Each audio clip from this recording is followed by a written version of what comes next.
En ces temps incertains, l'espérance perdure. En Italie, la première église adventiste du pays vient de fêter ses 100 ans. Elle est désormais classée monument historique national. Sur l'île de Pâques, une nouvelle église adventiste est née, partageant l'évangile en langue Rapa Nui à travers des émissions de radio en direct. À travers l'Amérique du Sud, des volontaires ont distribué plus de 18 millions d'exemplaires du livre « La clé du changement », promouvant la santé émotionnelle et la résilience. Et aux Pays-Bas, les adventistes ont distribué près de 10 000 exemplaires de La tragédie des siècles, touchant des cœurs dans une société séculière. Tout ceci et bien plus encore, maintenant sur ANN.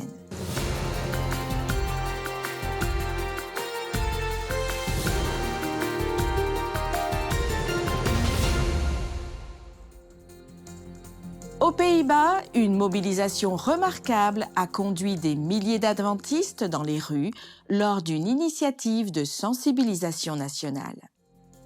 Des bénévoles de tous âges se sont rendus dans des espaces publics avec des livres à la main, des sourires aux lèvres et un message clair d'espoir. Le projet, appelé Impact Pays-Bas, a lancé une campagne de distribution du livre « La tragédie des siècles » sur le territoire néerlandais, l'une des régions les plus sécularisées au monde. Avec une organisation stratégique et le soutien des églises locales, les participants se sont dispersés dans des zones animées, comme les gares, les centres commerciaux et les rues du centre-ville. La réaction du public a même surpris les plus expérimentés. Beaucoup ont réagi avec intérêt et émotion en recevant le livre imprimé ou un prospectus avec un code QR menant à la version numérique.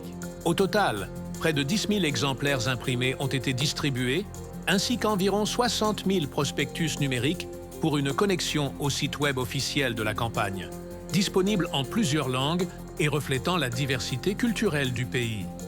Mais la mission va au-delà de la distribution. Pour les adventistes du 7e jour, le livre n'est pas seulement un contenu religieux. C'est une invitation à réfléchir sur la foi, la liberté de conscience et les choix personnels dans un monde spirituellement complexe. Il croit qu'avec le temps et grâce à l'inspiration spirituelle, ce message peut susciter des questions significatives, ouvrir de nouvelles conversations et apporter de l'espoir à ceux qui cherchent quelque chose de plus profond. Et ce n'est que le début. La campagne se poursuivra avec des phases futures, encourageant les congrégations locales à maintenir la mission vivante, en utilisant la littérature comme un pont entre la foi et la découverte personnelle, dans un monde de plus en plus connecté, mais toujours en quête de réponse. Un siècle de foi, de résilience et de mission. La première église adventiste du 7e jour jamais construite en Italie vient d'avoir 100 ans et a été officiellement reconnue par le gouvernement italien comme un site d'importance culturelle et historique.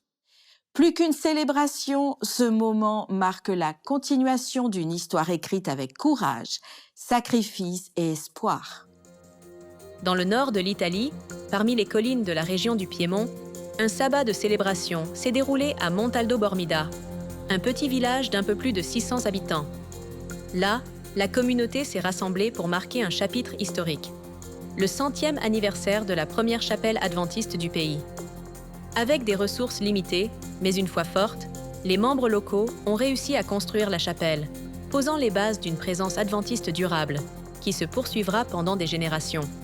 Le terrain a été donné par l'un des premiers soutiens locaux de la foi.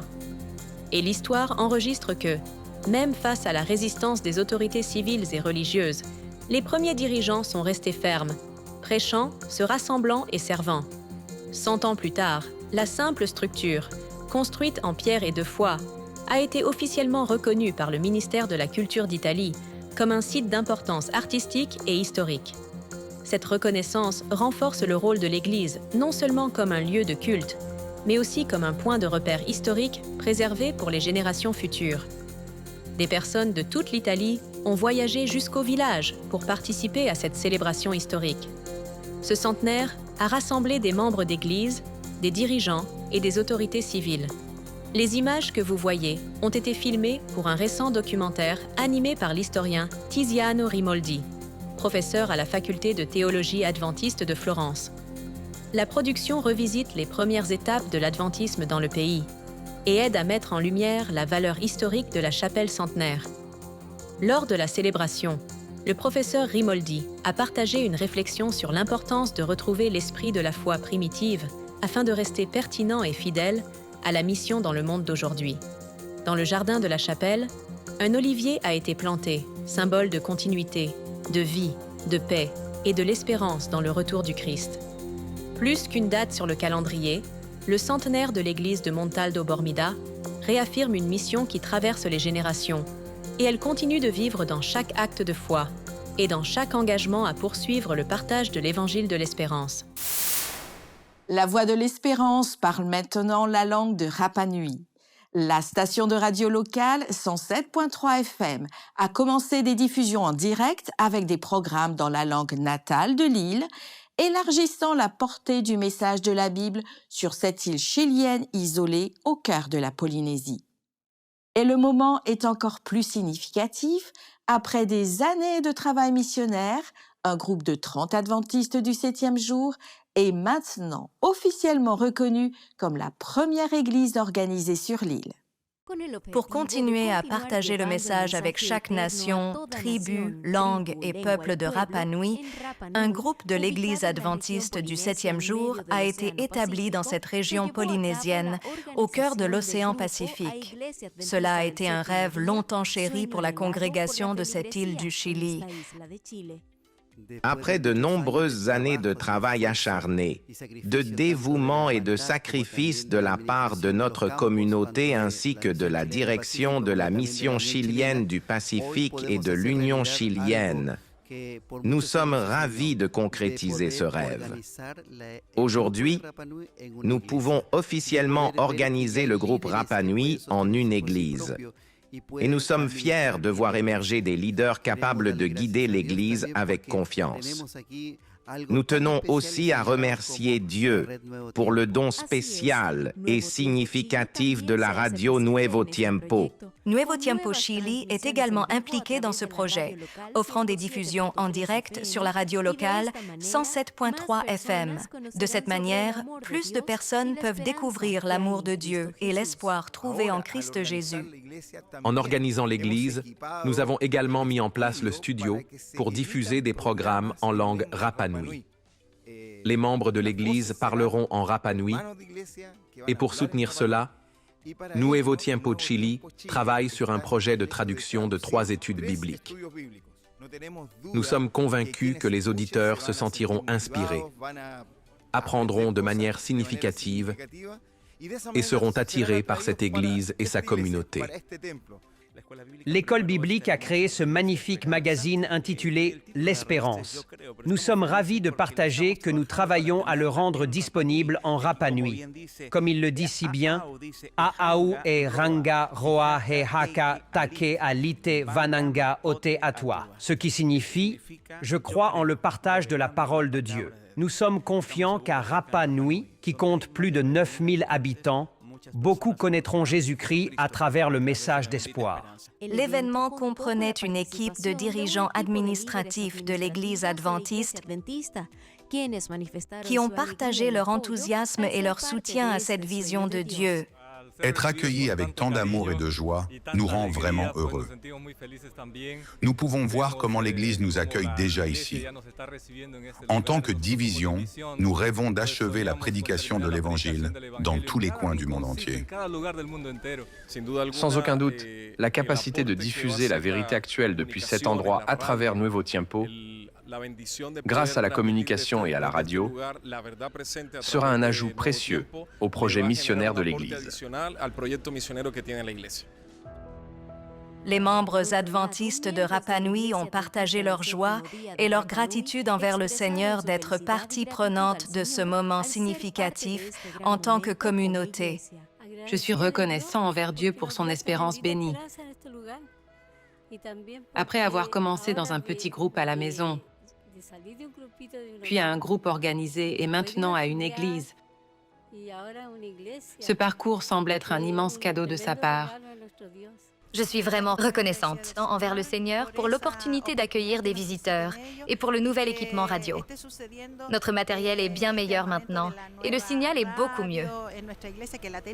Nous sommes excités car cela signifie que nous pouvons mener des études bibliques à la radio, créer des programmes pour les explorateurs et les aventuriers et offrir des cours de parentalité.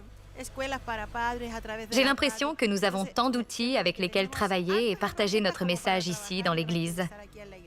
Nous sommes ravis car c'était un rêve de plusieurs années, surtout pour les premiers frères arrivés ici il y a plus de 20 ans. Cette dernière année, nous avons fait grandir notre groupe et aujourd'hui, il devient officiellement une église. Ce moment réalise un rêve de longue date. Nous avons aussi l'honneur d'accueillir plusieurs pasteurs pour cette cérémonie spéciale.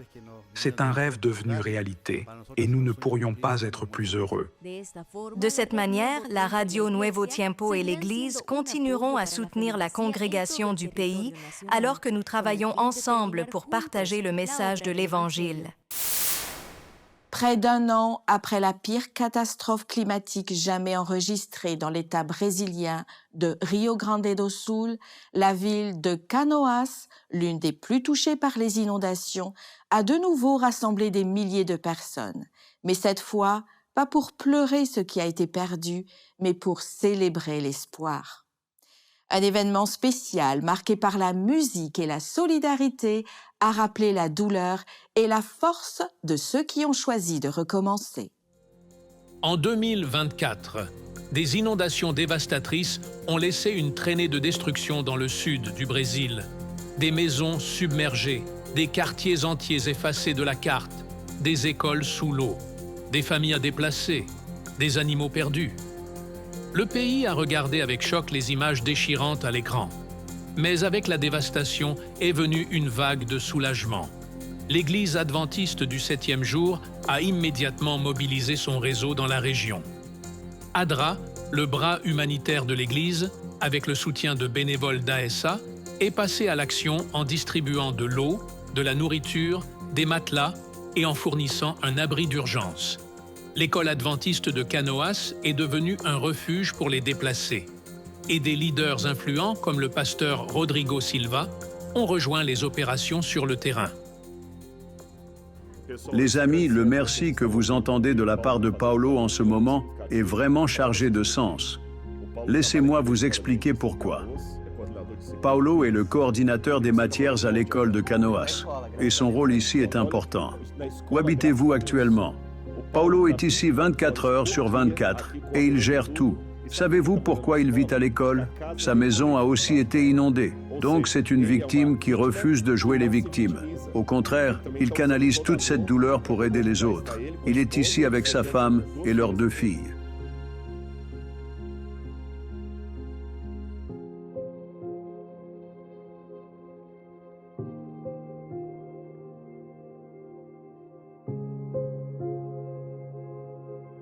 Des histoires de courage se multipliaient dans la région.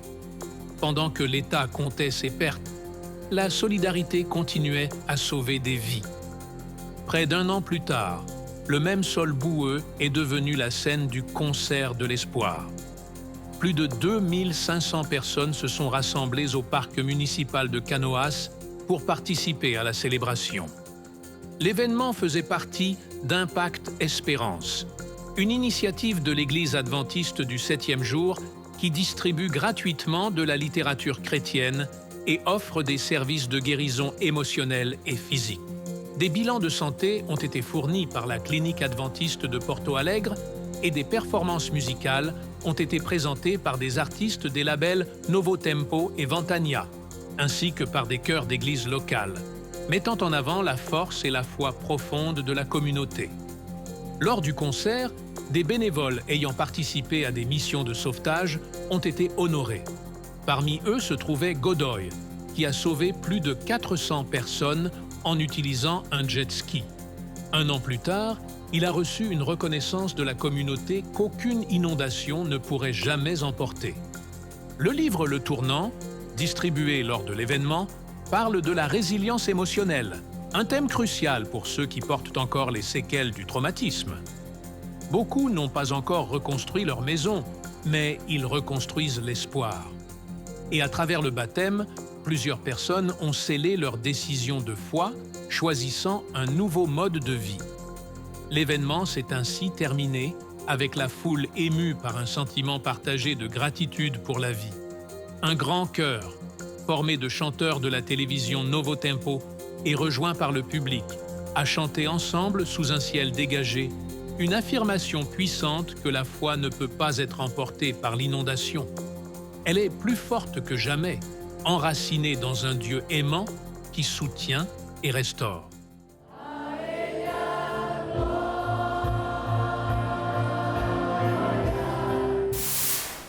Des milliers d'adventistes dans 8 pays d'Amérique du Sud descendent dans les rues pour offrir des livres sur la santé émotionnelle et l'espérance. Lors de l'initiative Impact Espérance, plus de 18 millions de personnes dans 8 pays d'Amérique du Sud ont reçu un magnifique cadeau, le livre « La clé du changement ». Coécrit par le médecin Marcelo Niek et le théologien Bruno Razo, le livre se concentre sur la santé émotionnelle, offre des stratégies pratiques pour gérer le stress, surmonter les traumatismes et trouver un équilibre émotionnel, ainsi que pour la croissance personnelle et spirituelle. Le président de l'Église adventiste dans la région sud-américaine, pasteur Stanley Arco, partage l'objectif de l'action. Cette année, nous sommes ravis de présenter un livre spécial sur la santé mentale, la clé du changement.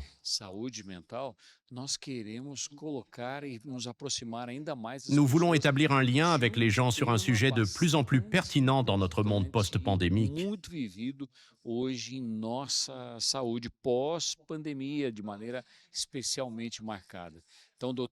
Le docteur Niek et le pasteur Bruno Razo ont écrit ce livre pour répondre aux besoins de ceux qui luttent contre l'anxiété, la dépression et les divers autres défis. Notre objectif est d'aider les individus à trouver le bonheur, à améliorer leur qualité de vie et à comprendre ce que signifie le bien-être mental. Nous espérons aller à la rencontre de la population et fournir un point de départ pour leur parcours vers le bonheur mental. Depuis son lancement en 2007, Impact Espérance a distribué plus de 300 millions de livres gratuits sur des sujets tels que la santé, la famille, le bien-être et le développement spirituel. Plus que promouvoir la lecture, le projet ouvre des portes à une vie renouvelée et à un changement durable. 2 groupes de jeunes dans la région du Pacifique Sud ont participé à la célébration mondiale du tout premier Jour des ambassadeurs. En Papouasie-Nouvelle-Guinée, 2 clubs de jeunes des églises adventistes du district de Kavieng se sont réunis pour un événement spécial axé sur le culte, la culture et le développement du leadership. Le programme faisait partie d'une nouvelle initiative mondiale, lancée par l'Église adventiste pour encourager les jeunes de l'âge des ambassadeurs, âgés de 16 à 21 ans, à travers la connexion spirituelle, le leadership et l'implication communautaire. Un total de 57 jeunes ont assisté à la célébration. La conférencière invitée Jochebed Pomalo, ancienne directrice des ministères des femmes et des enfants pour l'Église adventiste en Papouasie-Nouvelle-Guinée, les a encouragés à reconnaître leurs valeurs spirituelles et leur appel. Elle a conclu son message en distribuant des cartes de décision, invitant les ambassadeurs à grandir dans leur foi et à embrasser leur identité en tant que personnes choisies pour faire une différence. Le soir, 6 groupes culturels ont interprété de la musique dans leur langue natale, en utilisant des instruments traditionnels. Certains ont joué les histoires des premiers missionnaires venus apporter le message adventiste dans leur région. Les membres du personnel du ministère des ambassadeurs ont exprimé leur gratitude à tous ceux qui ont participé et ont partagé leur joie de voir le groupe reconnu aux côtés d'autres initiatives axées sur les jeunes. Un événement majeur dans le domaine des publications a rassemblé des centaines de participants de toute la région interaméricaine pour célébrer et renforcer leur travail dans la distribution de la littérature. Tenu à Panama City, au Panama, le premier congrès des ministères de publication de l'Église adventiste du 7e jour dans la région interaméricaine a rassemblé plus de 350 promoteurs de littérature, sous le thème « Choisi pour proclamer ». L'événement s'est concentré sur la formation, l'inspiration et l'équipement des participants, qui aident à distribuer de la littérature, basée sur des valeurs dans toute la région.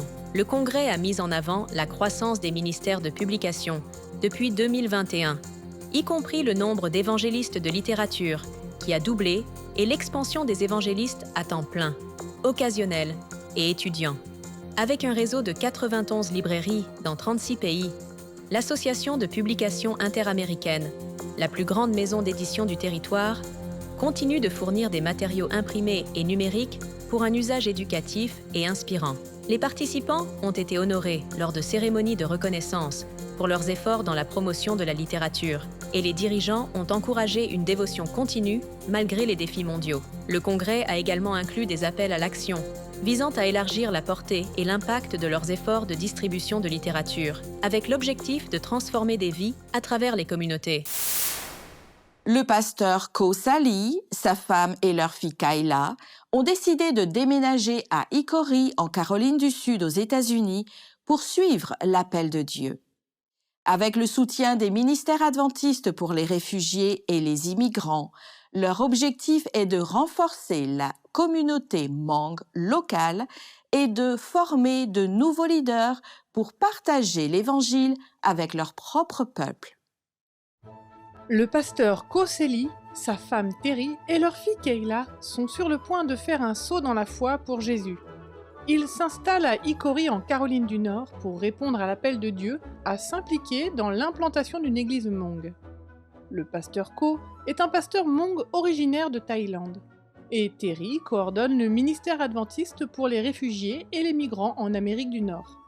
Les ministères adventistes pour les réfugiés et les migrants ont été lancés en 2009 par la division nord-américaine.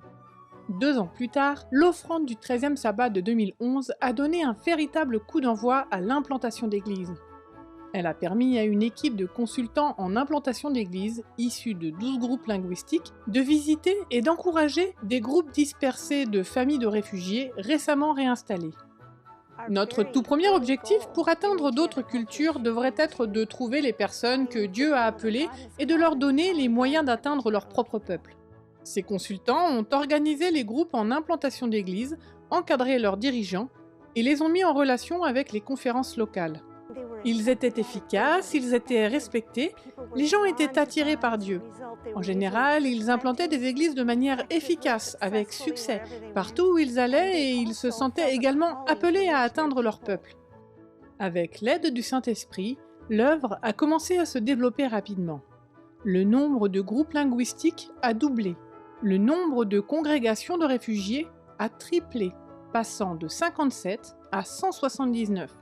Le nombre de membres a quadruplé et les baptêmes annuels ainsi que la dîme ont été multipliés par 8.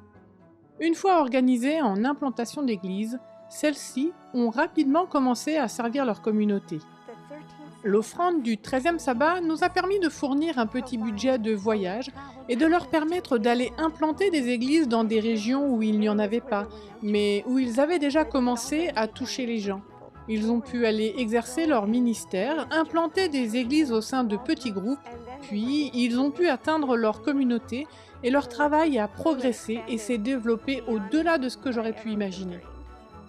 Le pasteur Ko Sali a déjà implanté 3 églises Hmong et met tout en œuvre pour une 4e.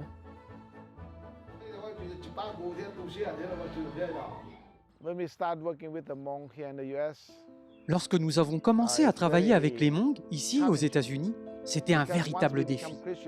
Car une fois devenus chrétiens, la plupart des personnes, la famille, vous rejettent. Ils vous considèrent comme un être à part, trop différent, et vous renient. Alors, à moins de mettre en place un système de soutien, il est très difficile pour quelqu'un de quitter sa culture et sa famille.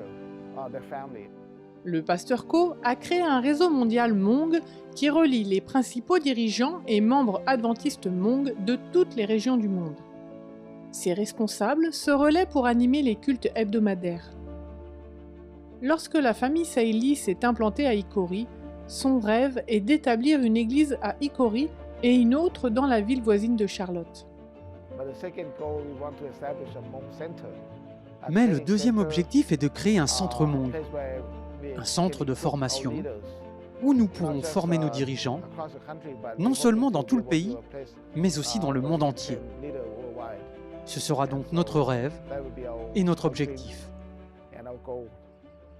Le pasteur Co, Terry et les églises de réfugiés de la division nord-américaine vous sont reconnaissants d'avoir rendu tout cela possible grâce à votre généreuse offrande du 13e sabbat. De très nombreuses églises ont vu le jour grâce à l'offrande du 13e sabbat. Ici, le travail parmi les réfugiés dépasse aujourd'hui largement ce que nous avions imaginé lorsque nous avons commencé en 2009. Nous vous remercions pour vos prières sur la suite du travail entrepris parmi les immigrés et les réfugiés. Priez pour la famille Sailly qui implante des églises en Caroline du Nord.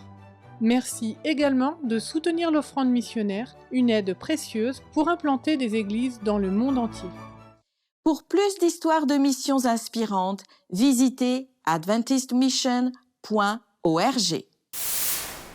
Dans la capitale de la République dominicaine, les quartiers avec peu ou pas d'accès aux soins de santé ont reçu une attention particulière. Le projet de bénévolat a été réalisé en partenariat avec les volontaires de Maranatha International.